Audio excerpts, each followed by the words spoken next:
धरती से ये घोषणा करना चाहता हूँ, दुनिया की सारी वस्तुओं की कीमत खरीदने वाले तय करते हैं, बेचने वाले, धरती पुत्र की फसल की कीमत खरीदने वाला तय करता है। आप पैसे से गेहूं खरीद सकते हो, क्या पैदा भी कर सकते हो?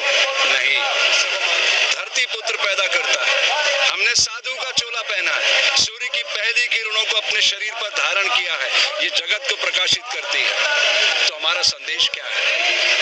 ध्यान से सुनिएगा, कान बड़े करके। कच्छ के अंदर हजारों एकड़ जमीन इस नरेंद्र मोदी ने गौतम अडानी की कंपनी को 1 रुपए में टोकन मनी पर दी है। और किनकी दी है? किसानों की। बिना रजिस्ट्री के उनके खाते कैसे चढ़ गई, मैं पूछना चाहता हूँ। 2014 में इसने कहा था सबका साथ, सबका विकास, सबका विश्वास। किधर गया? नोटबंदी, लड़खड़ाती जीएसटी, ट्रिपल तलाक, राम मंदिर, अयोध्या और ये किसान आंदोलन, ये किसान बिल, वो कहता है कि किसानों के हित में है। तो क्या ये सारे किसान मूर्ख हैं? मैं आप सोशल मीडिया के माध्यम से प्रश्न करना चाहता हूं। खाली एक संस्थान उनका पिट्टू तोता भारतीय किसान संघ उनके साथ खड़ा है, बाकी सारे संगठन जितने भारत के हैं सब उसके विरोध में हैं। और ये सब इस एक छत के नीचे आकर खड़े हो गए। और ये जो पंजाब और हरियाणा और ये नैरेटिव चला रहा है कि खालिस्तानी है, आतंकवादी है, पाकिस्तान प्रायोजित है, उसके पीछे भी मैं आपको क्लियर करना चाहता हूँ वजह क्या है। क्योंकि उनके पास कोई मुद्दा नहीं है आरोप लगाने का, इसलिए सारे आरोप लगाए जा रहे हैं। समझिएगा गहराई से बात को आप।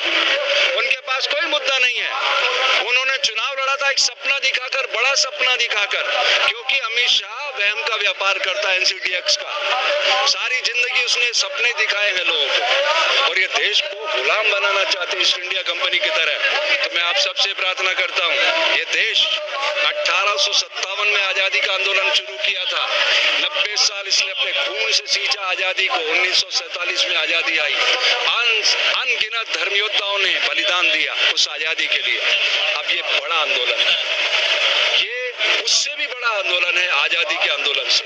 वो तो गोरे लोग थे, सिद्धांतवादी थे।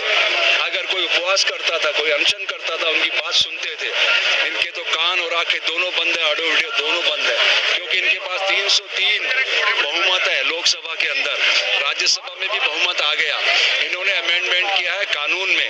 तो मैं आपसे कहना चाहता हूँ, एक पुस्तक आप लोग जरूर पढ़िएगा किसी से प्रश्न करने से पहले। Repromulgation of ordinance, fraud on the constitution of India. धज्जियां उड़ा रहे हैं ये लोग कानून की।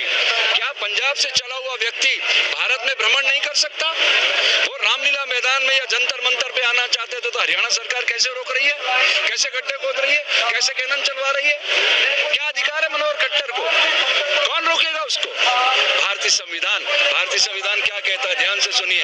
कार्यपालिका, व्यवस्थापिका, न्यायपालिका। कार्यपालिका आप और हम जो जिन्हें चुनते हैं वो कार्यपालिका है, और व्यवस्थापिका ये आपके आईएएस आईपीएस जो 15-15 लाख बच्चों में चुन के आते हैं, ये मुखौटा होता है सरकार का, और उसके बाद उसको अंकुश लगाती है न्यायपालिका।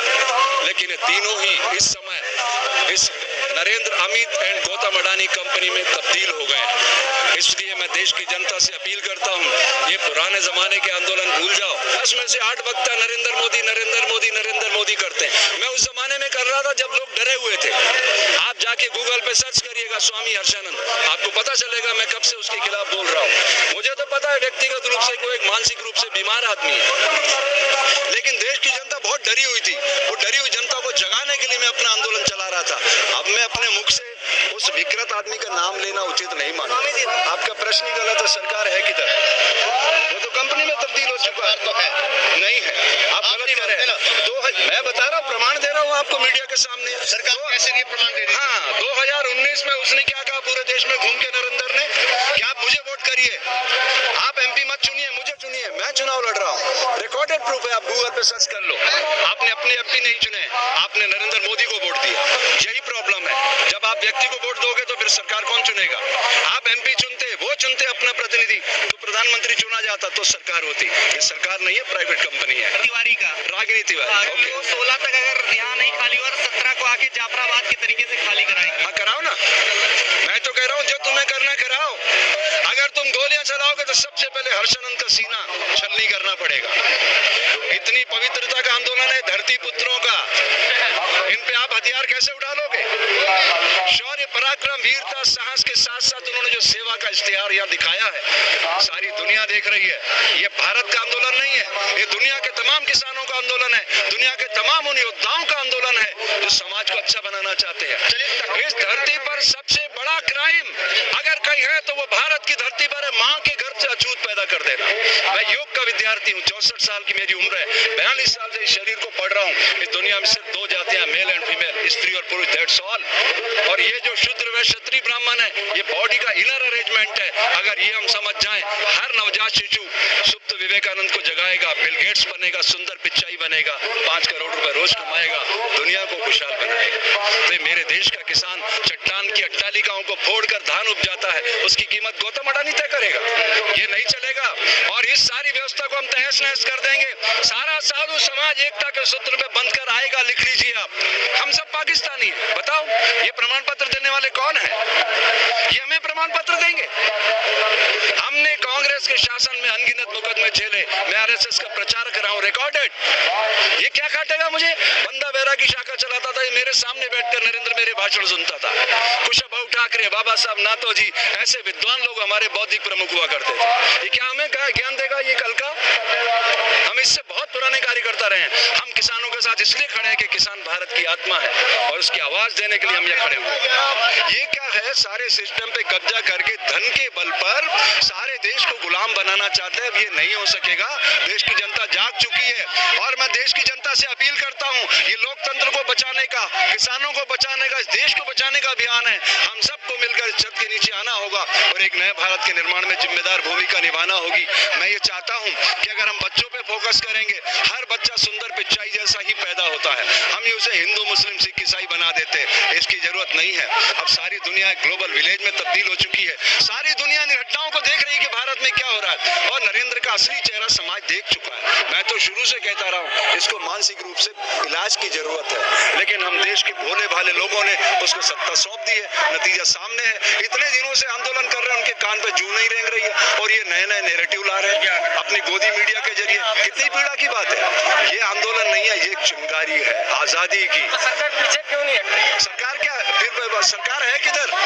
सरकार होती तो आती ना आपके पास। अरे प्राइवेट कंपनियां, उसे तो शोषण करना है समाज का। उनको पता है ठंड पड़ रही है और लोग थोड़े दिनों में अपने घरों में लौट जाएंगे। कब तक बैठेंगे यार? अपना घर भी तो चलाना है। उनके पास तो सुबह से शाम तक ये काम है कि सारे समाज का पैसा कैसे छीनना है, लोगों का पेट कैसे काटना है। उनका फोकस तो आपकी सारी अर्थव्यवस्था को दयनीय स्थिति में पहुंचा देना है कि आप उनके आगे घुटने टेक दो, और जब आप घुटने टेक दोगे तो वो आपके हिसाब से गुलाम बना के अपने हिसाब से समाज को चलाएंगे। यही तो उनका प्लानिंग है, सारे देश को एकता के सूत्र में बांध